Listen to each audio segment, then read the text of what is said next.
Chapter 10 The Return. Cole came back on a Tuesday, his truck pulling up to the main ranch just after sunrise. Jamie was in the corral working with a young mare when he heard the familiar rumble of the engine, and his heart kicked into overdrive. He forced himself to keep working, to not drop everything and run to greet Cole like some lovesick teenager, but it took every ounce of willpower he possessed. Through the fence rails, he watched Cole emerge from the truck, stretching muscles stiff from the drive. A month had put new lines around his eyes, a deeper tan on his skin, but otherwise he looked the same, solid, capable, real. Their eyes met across the distance, and even from 50 yards away, Jamie could feel the intensity of Cole's gaze. Then Richardson was there, clapping Cole on the shoulder and launching into a detailed update on ranch business, and the moment was broken. Cole's attention turned to his boss, professional mask sliding into place, but not before Jamie saw the flash of longing that crossed his features. The day passed in a strange suspension of tension and normalcy. Cole made his rounds, checking on everything that had happened in his absence, meeting with Jake for a detailed transition of leadership. He greeted each hand personally, asking about their families, their concerns, their observations about the ranch. When he got to Jamie, working now in the main barn, Cole's greeting was professional but warm. "Reeves, heard you've been doing good work while I was gone." "Just doing my job, sir." "Jake said you volunteered for double shifts, that's above and beyond." Cole's eyes searched his face. "You taking care of yourself?" "Yes, sir." They stood there for a moment, the air between them charged with everything they couldn't say in front of the other hands who were working nearby. Finally, Cole nodded. "Good, keep it up." As he walked away, he brushed past Jamie just close enough for their shoulders to touch, a contact so brief it might have been accidental except for the deliberate look Cole shot him over his shoulder. Tonight that look said, "We'll talk tonight." The evening crew meeting went long, Cole catching up on every detail of the ranch's operations, making plans for the coming weeks, reasserting his authority with the quiet confidence that made people want to follow him. Jake seemed relieved to hand over the reins, settling back into his position as senior hand without any apparent resentment. "It's good to have you back, boss," he said, and the sentiment was echoed by most of the crew. Most but not all. Derek's expression remained sour, his eyes flicking between Cole and Jamie with poorly disguised suspicion. After the meeting broke up, Cole caught Jamie's eye and tilted his head slightly toward the door, an invitation so subtle that no one else would have noticed. Jamie waited a few minutes, then excused himself, stepping out into the cooling evening air. Cole was waiting by the equipment barn, the same place where they'd sheltered from the storm all those weeks ago. It felt fitting somehow, coming full circle to where things had started to shift between them. "Hey," Cole's voice was soft, his eyes drinking Jamie in like a man dying of thirst. "God, I missed you." "Missed you too." Jamie moved closer, pulled by gravity and longing and the ache of a month spent apart. "So much." They stood a few feet apart, close enough to touch but not quite closing the distance, both hyper-aware of the risk, of the possibility of being seen. The sun was setting, painting the sky in brilliant oranges and purples, and in the fading light, Cole's eyes looked almost silver. "We need to be smart about this," Cole said, but his hands were already reaching out, his body betraying the caution in his words. "We need to figure out how to do this without putting ourselves at risk." "I know." Jamie caught Cole's hands in his, threading their fingers together in a gesture that felt monumental, world-changing. "But I also know I don't want to keep hiding, not from you, not anymore." "Jamie." "Let me finish." Jamie squeezed his hands gently. "This last month being apart from you, it made me realize something. I've spent my whole life being afraid of who I am, afraid of what people will think, afraid of getting hurt. And I'm tired of it, Cole. I'm so damn tired of letting fear make all my decisions." "Fear keeps us safe." "Fear keeps us alone." Jamie stepped closer, close enough now to feel Cole's breath on his face. "I'm not saying we should announce this to the whole ranch, I'm not stupid, but I also can't keep pretending that what I feel for you is something casual, something that doesn't matter." Cole's jaw worked, emotion flickering across his face too fast for Jamie to track. "What are you saying?"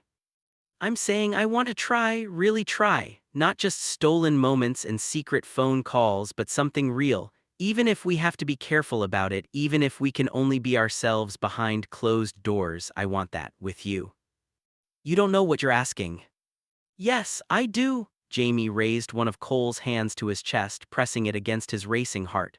Feel that? That's me being absolutely terrified of what I'm saying to you. That's me knowing exactly what the risks are, what we could lose. But I'm saying it anyway because what I feel for you is worth the fear. Cole's hand trembled against Jamie's chest, his breath coming faster. I've never let myself want something like this, never let myself think it was possible. Is it possible? Instead of answering with words, Cole closed the final distance between them, his free hand coming up to cup Jamie's face the way he had that night on the porch. I've been thinking about finishing what we started for a month, he said roughly. Every night, every day, driving myself crazy with wanting something I thought I couldn't have. You can have it, Jamie's voice was barely a whisper. You can have me if you want. Cole's response was to finally close the distance and kiss him. It was nothing like Jamie had imagined, better and more intense and somehow both gentle and desperate at the same time. Cole kissed him like he was something precious, like he was afraid Jamie might disappear if he wasn't careful, his lips warm and firm and perfect against Jamie's. Jamie made a small sound in the back of his throat, his hands coming up to grip Cole's shirt, pulling him closer. The kiss deepened, months of tension and longing and denied want pouring into the connection between them. Cole's hand slid into Jamie's hair, tilting his head to a better angle, and Jamie thought distantly that he might die from this, from the sheer overwhelming sensation of being wanted, being held, being kissed like this. When they finally broke apart, both breathing hard, Cole rested his forehead against Jamie's, his eyes closed. We're really doing this. Yeah, Jamie's voice was shaky with emotion and adrenaline. We're really doing this. It's going to be complicated. I know. People might figure it out, we might lose everything. I know that too, Jamie pulled back enough to look Cole in the eyes. But right now, in this moment, I don't care, I'm with you, that's enough. Cole kissed him again, softer this time, sweeter, a promise of things to come. When he pulled back, he was almost smiling. I have a cabin, it's small but it's private. No one comes by unless invited. Yes. Yeah, and I'm inviting you, tonight if you want, tomorrow, whenever you're ready. Cole's thumb traced along Jamie's jaw, just to talk, just to be somewhere we don't have to hide. Tonight, Jamie said immediately, I want tonight. They waited until full dark, until the crew had settled in for the evening, before Jamie made his way to Cole's cabin on the far edge of the property. His heart hammered the entire walk, anticipation and nervousness making his hands shake as he knocked on the door. Cole answered immediately like he'd been waiting just inside. Come in. The cabin was exactly what Jamie expected, neat, sparsely furnished, purely functional. But it was also unmistakably Cole's space, with books on ranching and quarter horses stacked on a small table, a worn saddle in need of oiling in the corner, photographs of landscapes pinned to one wall. It's not much, Cole said, suddenly seeming uncertain. It's perfect, Jamie turned to face him and the look in Cole's eyes made his breath catch. It's you. They came together again, kissing with less desperation but more depth, taking their time to learn each other. Cole walked them backward toward the small couch, pulling Jamie down beside him, never breaking the kiss. His hands mapped Jamie's shoulders, his back, his sides, touching him like he was memorizing the geography of his body. Jamie had never been held like this, had never been touched with such focused attention. Such clear desire. Every brush of Cole's fingers sent heat racing through his system, every kiss made him dizzy with want.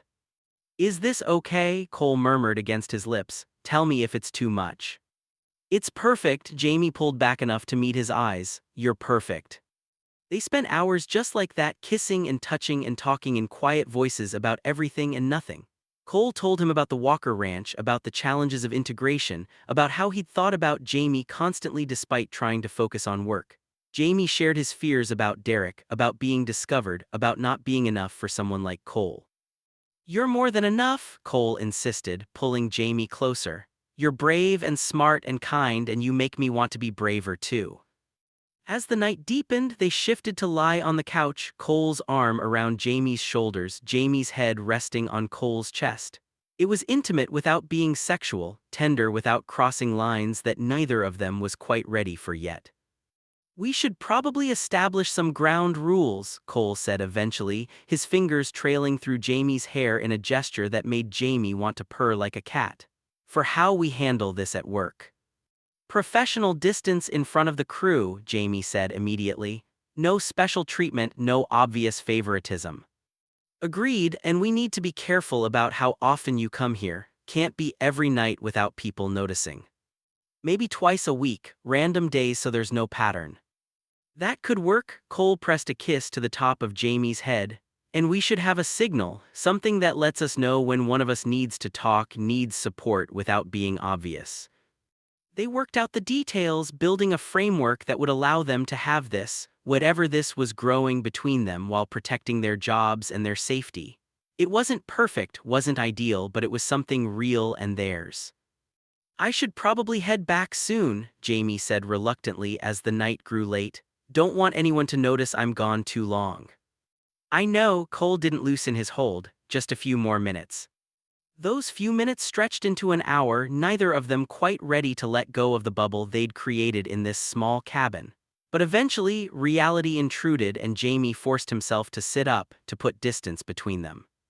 Next time, he asked, trying not to sound as desperate as he felt. Thursday night, same time. Cole stood, pulling Jamie up with him, then kissed him one more time, slow and deep and full of promise. Be careful going back. Always am. At the door, Jamie paused, looking back at Cole standing in his small cabin, looking more relaxed and happy than Jamie had ever seen him. Cole, thank you for taking this chance, for wanting this too. Thank you for being brave enough to ask for it. Cole smiled, that rare full smile that transformed his entire face. Now go before I convince you to stay all night. Jamie walked back to the bunkhouse through the darkness, his lips tingling from Cole's kisses, his heart full in a way it had never been before. He knew they were playing a dangerous game, knew the risks were real and present.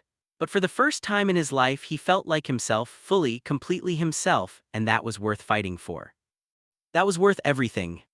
Chapter 11, The Delicate Balance. The next few weeks fell into a rhythm that felt both natural and terrifying. By day, Jamie and Cole maintained their professional relationship, foreman and crew member, nothing more. Cole assigned him tasks without favoritism, corrected his mistakes when necessary, treated him exactly the same as every other hand. But twice a week, sometimes 3 when they could manage it, Jamie would make his way to Cole's cabin after dark. There, behind closed doors, they could be themselves, could kiss and hold each other and talk about their feelings without fear of judgment or discovery. They were careful, meticulously so. They never arrived or left at the same time, never developed a pattern that someone could track. They kept their public interactions brief and professional. When they looked at each other in front of the crew, they made sure their eyes didn't linger too long, didn't reveal the longing that built between visits. It was exhausting maintaining the facade, but it was also worth it. Tell me about your dad, Cole said one night as they lay tangled together on his couch, Jamie's back against Cole's chest, Cole's arms wrapped around him like a shield against the world. Jamie was quiet for a moment, gathering his thoughts. He was the best man I've ever known, patient, kind, honest to a fault. He taught me everything about ranching, but more than that, he taught me about integrity, about doing what's right even when it's hard. Did he know about you? I think so. We never talked about it directly, but there were moments. The way he'd shut down homophobic comments from other ranchers, the way he'd tell me stories about his friend Jake who never married but lived with his business partner for 30 years. Jamie smiled at the memory. He knew, and he loved me anyway. Cole's arms tightened around him. Of course he did. There's nothing about you not to love. The word hung in the air between them, love. Neither of them had said it yet, both dancing around the enormity of the feeling growing between them. It was too soon, too fast, too dangerous to name something that powerful. But Jamie felt it anyway, growing larger every day. What about your family? Jamie asked, turning the conversation away from territories that felt too vulnerable. You never talk about them.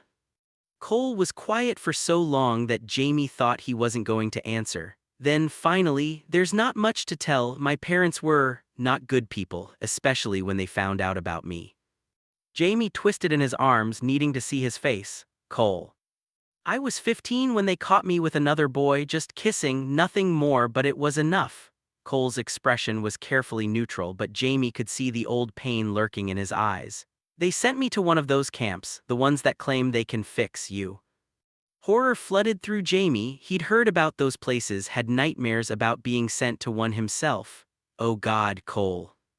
It didn't work, obviously, just taught me to hide better. I stuck it out at home for 2 more years, lying to their faces every day, and the day I turned 17 I left. Haven't spoken to them since. I'm so sorry. Jamie cupped Cole's face in his hands, trying to convey through touch what words couldn't express. You deserved so much better than that. We both did. Cole leaned into Jamie's touch, his eyes closing. But we survived, we're here, that's something. They held each other in the quiet cabin, 2 men who'd learned to hide essential parts of themselves from a world that didn't always accept them, finding in each other a safe harbor, a place where they could finally be whole. I'm falling in love with you, Jamie whispered into the darkness, the words escaping before he could stop them. I know it's too soon, I know we should be more careful, but I can't help it. I'm falling in love with you, Cole. Cole's breath caught, and when he pulled back to look at Jamie, his eyes were bright with emotion. You're not alone in that. I've been falling since the day you called me out in front of the entire crew, maybe even before that, the moment you stood up for what you believed in despite being terrified. They kissed, slow and deep and full of everything they felt but couldn't yet fully express. This wasn't just desire or loneliness or convenience, this was real, substantial, the kind of connection that changed lives. When they finally broke apart, both breathing hard, Cole rested his forehead against Jamie's. I love you too, God help us both, I love you too. The confession changed things, made what was between them feel more solid and real. They started taking small risks, a brush of hands when no one was looking, coded messages in their work assignments, inside jokes that only they understood. It was still dangerous, still required constant vigilance, but the joy of being in love made the fear more bearable. Not everyone was oblivious to the shift. Tommy watched them with knowing eyes, though he never said anything directly. Marcus seemed to sense something had changed, shooting Jamie approving looks that suggested he was happy for whatever Jamie had found. Derek, however, remained a problem. The man watched them constantly, his eyes sharp and suspicious, looking for proof of what he clearly suspected. He made pointed comments about favoritism when Cole assigned Jamie to preferred tasks, raised eyebrows when they happened to be working in the same area, generally made his presence felt like a constant threat. He's going to figure it out eventually, Jamie said one night, worry creeping into his voice. Or he's going to make something up that's convincing enough to cause problems. Let him try. Cole's voice was hard. He has no proof, and without proof he's just spreading malicious gossip. I've already talked to Richardson about him, warned him that Derek's been causing morale problems with his attitude. What did Richardson say? That he trusts my judgment on crew issues and I should handle it as I see fit. Cole's expression turned grim. Derek's walking a thin line, one more incident of him stirring up trouble and I'll have grounds to let him go. Won't that just make things worse, give him motivation to lash out?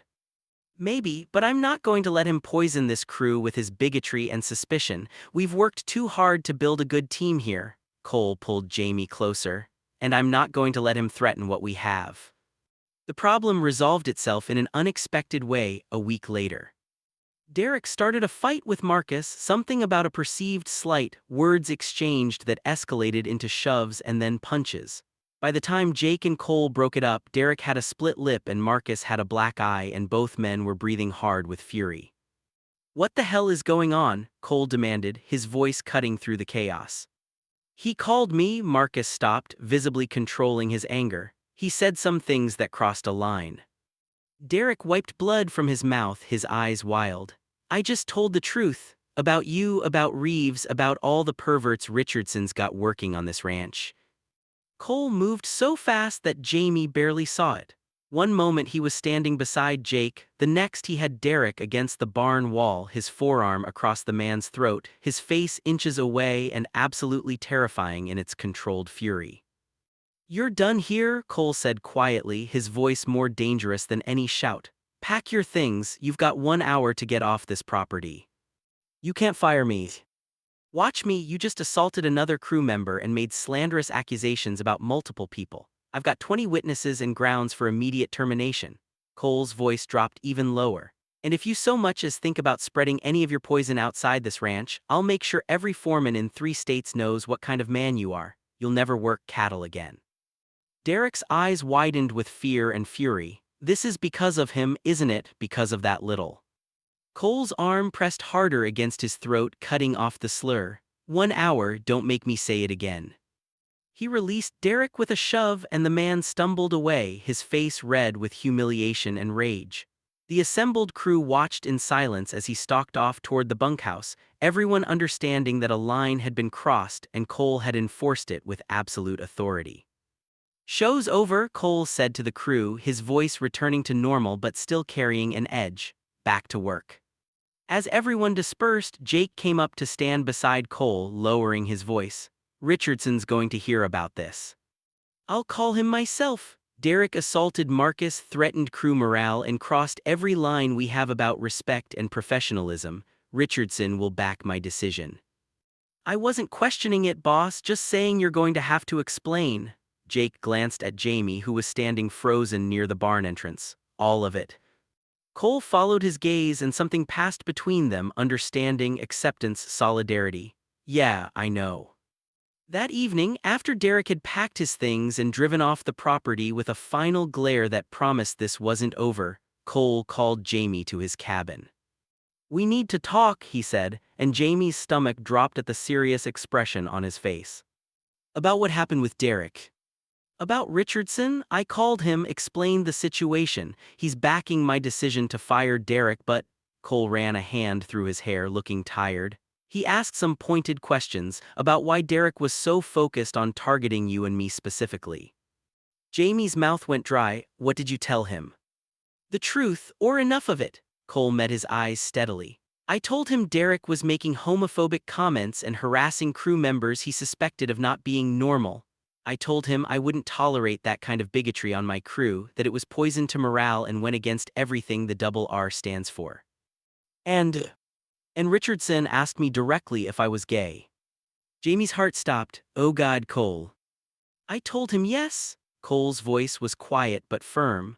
"I told him I was and that I'd been hiding it my entire career because I was afraid of exactly what Derek represented. And I told him if that was a problem, I'd understand if he needed to find a new foreman." Jamie could barely breathe. "What did he say?" "He said," Cole's voice cracked slightly, emotion breaking through. "He said he didn't give a damn who I loved as long as I kept running his ranch the way I've been running it. He said the double R judged people by their character and their work, and mine spoke for itself." Relief flooded through Jamie so strongly his knees felt weak. "Really? Really?" He also said if anyone else on the crew had a problem with it, they could take it up with him directly and he'd be happy to explain why discrimination wasn't welcome on his property. Cole pulled Jamie into his arms, holding him tight. "We still need to be careful. Not everyone's going to be as accepting as Richardson, but we don't have to hide from him anymore, at least." Jamie buried his face in Cole's chest, breathing in his scent, feeling the solid reality of him. "I can't believe you did that, came out to your boss, risked everything." "It was time, past time actually." Cole's hand stroked through Jamie's hair. "I'm tired of hiding too, Jamie. I'm tired of letting fear dictate how I live my life. What you said to me about being tired of being alone, that resonated. And watching Derek try to destroy you just for being who you are, I couldn't stay silent anymore." They held each other in the quiet cabin, processing the seismic shift that had just occurred in their lives. It wasn't perfect. They'd still need to be somewhat discreet around the crew, would still face judgment and potential danger from people less enlightened than Richardson.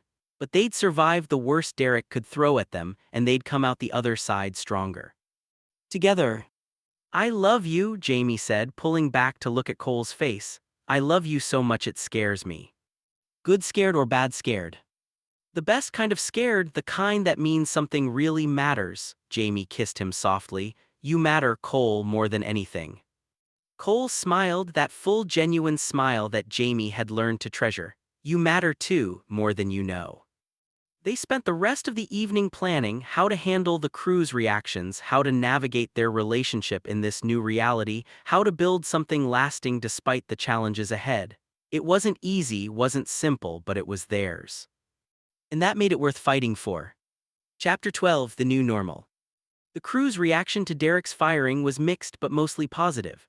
Most of the hands were glad to see him gone. He'd been a negative presence for a while, his attitude infecting the team's morale.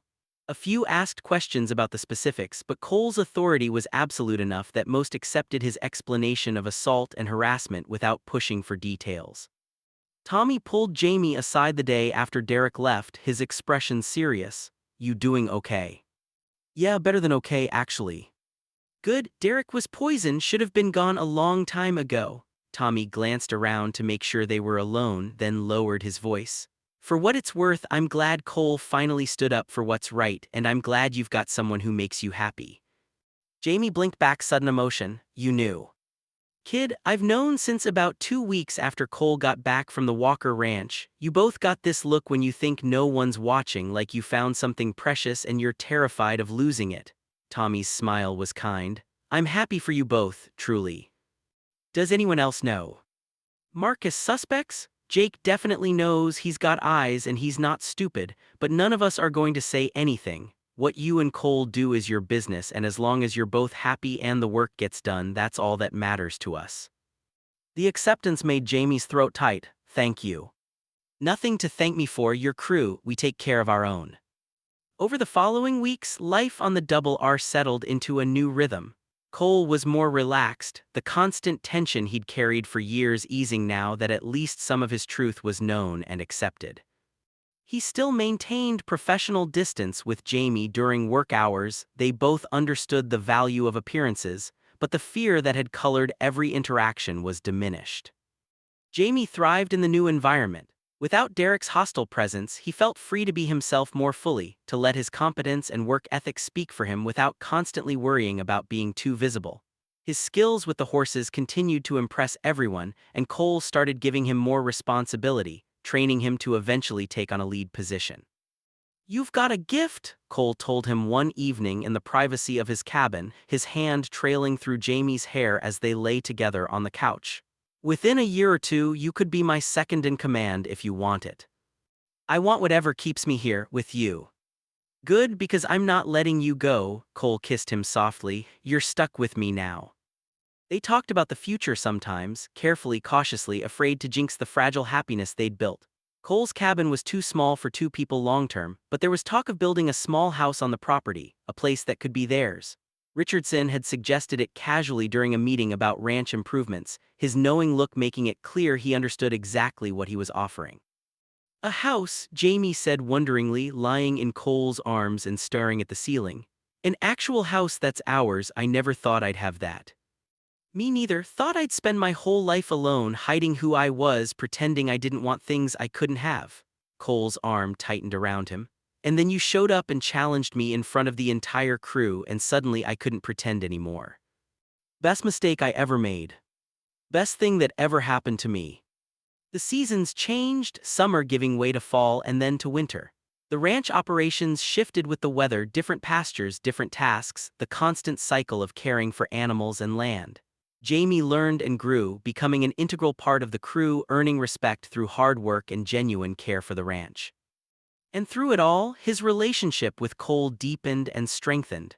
They had their fights, their moments of doubt and fear, their struggles with how to navigate being together in a world that didn't always accept them. But they worked through it, learning to communicate, to trust, to build something real and lasting.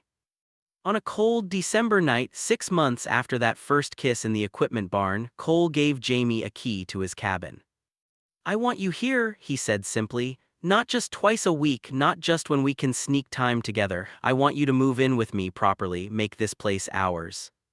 Jamie stared at the key in his palm, emotion clogging his throat. "Are you sure? What about?" "I'm sure, the crew knows, or at least the ones who matter know. Richardson knows and approves, and I'm done hiding, done pretending that the best thing in my life is something to be ashamed of." Cole took Jamie's face in his hands, his expression open and vulnerable in a way it had taken months for him to allow. "I love you, Jamie Reeves. I want to build a life with you right here on this ranch, if you want that too." "Yes," Jamie's voice was thick with tears he didn't try to hide. "Yes, I want that. I want everything with you." They kissed, sealing the promise between them, and later, as they lay together in the darkness, Jamie thought about how far he'd come from that scared kid who'd arrived at the Double R Ranch 6 months ago. He'd found work he loved, a crew that accepted him, and most importantly, he'd found Cole, the man who'd seen through all his walls and loved him anyway. "What are you thinking about?" Cole murmured, his fingers tracing lazy patterns on Jamie's shoulder. "Just that I'm happy, really, genuinely happy for the first time in my life." "Me too," Cole pressed a kiss to his forehead. "Me too." Epilogue 1 year later. The small house sat on a rise overlooking the south pasture, with a wraparound porch and windows that caught the sunset perfectly. Richardson had approved the construction as part of ranch improvements, providing materials and labor in exchange for Cole and Jamie's continued commitment to the Double R. It wasn't large, just 2 bedrooms, a kitchen, a living area, but it was theirs. Jamie stood on the porch watching the sun set on their first day in the house, still not quite believing this was real, that he got to have this. Arms wrapped around him from behind and Cole's chin rested on his shoulder. "What do you think?" "I think it's perfect." Jamie leaned back into the embrace. "I think we're perfect." "Not perfect, but pretty damn good." Cole's voice was warm with contentment, and getting better every day. They stood together watching the day fade, 2 men who'd learned that love wasn't always easy but was always worth fighting for. The ranch spread out before them, familiar and beloved, the life they'd built together solid and real. "Hey Cole." "Yes." "Thank you for taking a chance on me that day in the barn, for seeing me when I was trying so hard to be invisible. Thank you for being brave enough to challenge me, for making me want to be braver too." Cole turned Jamie in his arms, kissing him as the last light faded from the sky. "I love you." "I love you too." Behind them, their house, their home, stood solid against the Texas night. And around them the ranch settled into evening, horses whickering softly in their stalls, cattle lowing in the distance, the familiar sounds of a life well lived. Jamie Reeves had come to the Double R Ranch looking for a fresh start, for a place where he could be safe if not entirely himself. What he'd found was so much more: acceptance, belonging, and a love that transformed everything. He'd found home. And he'd never been happier. The end. Did this story touch your heart? Hit that like button and subscribe for more emotional LGBTQ plus romance stories. Drop a comment and let me know, should I tell you about Cole and Jamie's first Christmas together, or maybe the story of how Marcus found his own happiness? Your comments help me know what stories to tell next. Let's build this community together, 2 hearts.